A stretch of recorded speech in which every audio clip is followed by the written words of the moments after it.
दोस्तों, पूरी दुनिया के विभिन्न हिस्सों की तरह ऑस्ट्रेलिया में भी आदिवासी रहते हैं।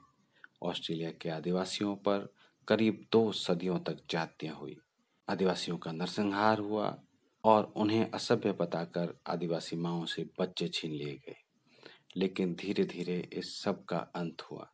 आदिवासियों को विशेषाधिकार दिए गए और इसी प्रक्रिया में आदिवासियों के साथ की गई जातियों के लिए आदिवासियों की मांग पर ऑस्ट्रेलियाई संसद में 13 फरवरी 2008 को प्रधानमंत्री केविन रुड ने आदिवासियों से माफी मांगी। प्रस्तुत है प्रधानमंत्री के माफी वक्तव्य का मुख्य हिस्सा।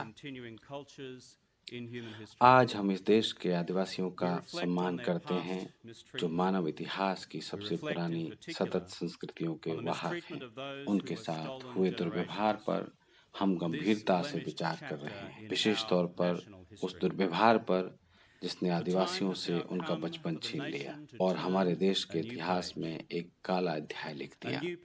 अब समय आ गया है कि हम अतीत की गलतियों को सुधार कर अपने राष्ट्र ऑस्ट्रेलिया के इतिहास में एक नया अध्याय लिखें, जिससे हम विश्वास के साथ भविष्य निर्माण की दिशा में आगे बढ़ सकें।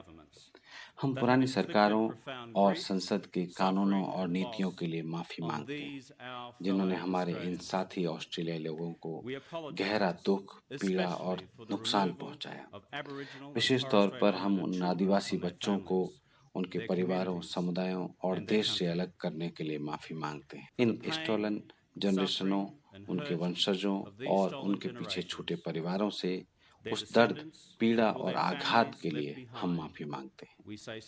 उनके परिवारों, समुदायों और उनके समाज से अलग करने के लिए हम तमाम माँओं और पिताओं, भाइयों और बहनों से माफी मांगते हैं। बहतीन संस्कृतियों और उनके धारकों के साथ अपमानजनक व्यवहार और उनको नीचा दिखाने के लिए हम माफी मांगते हैं।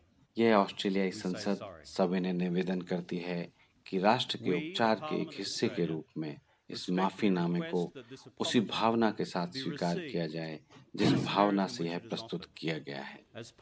इस महान महाद्वीप के सुनहरे भविष्य के लिए हम दिल से एक नया अध्याय लिखने के लिए तैयार हैं। अतीत की गलतियों को स्वीकार करना और सभी ऑस्ट्रेलियाइयों को गले लगाना इस दिशा में पहला कदम है। आज यह संसद फैसला करती है कि हम ऐसा भविष्य बनाएंगे जिसमें फिर कभी ऐसा अन्याय नहीं होगा, कभी भी नहीं।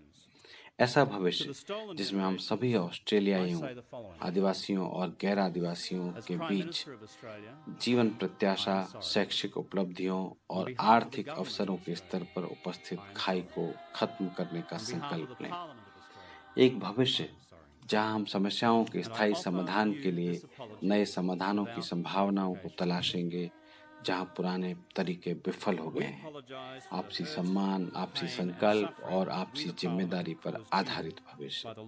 ऐसा भविष्य जहां सभी ऑस्ट्रेलियाई, चाहे वे जिस भी मूल के हों, वे समान रूप से भागीदार बने, समान अवसरों के साथ और इस महान देश ऑस्ट्रेलिया में नए अध्याय को आकार देने में समान हिस्सेदारी करें। अध्यक्ष महोदय, राष्ट्रों के इतिहास में एक समय आता है जब उनके लोगों को अपने अतीत से ठीक प्रकार से संवाद करना चाहिए, यदि वे अपने भविष्य को संवारने के लिए आत्मविश्वास के साथ आगे बढ़ना चाहते हैं। हमारा देश ऑस्ट्रेलिया ऐसे दौर में पहुंच गया है, इसलिए आज संसद यहाँ इकट्ठी हुई है, राष्ट्र के अधूरे कामों को पूरा करने के लिए, देश की आत्मा से एक बड़े दाग को हटाने के लिए और सामंजस्य की सच्ची भावना से इस महान भूमि ऑस्ट्रेलिया के इतिहास में एक नया अध्याय लिखने के लिए मैं स्टोलन जनरेशंस से एक प्रधानमंत्री के रूप में माफ़ी चाहता हूँ, ऑस्ट्रेलिया की सरकार की ओर से माफ़ी चाहता हूँ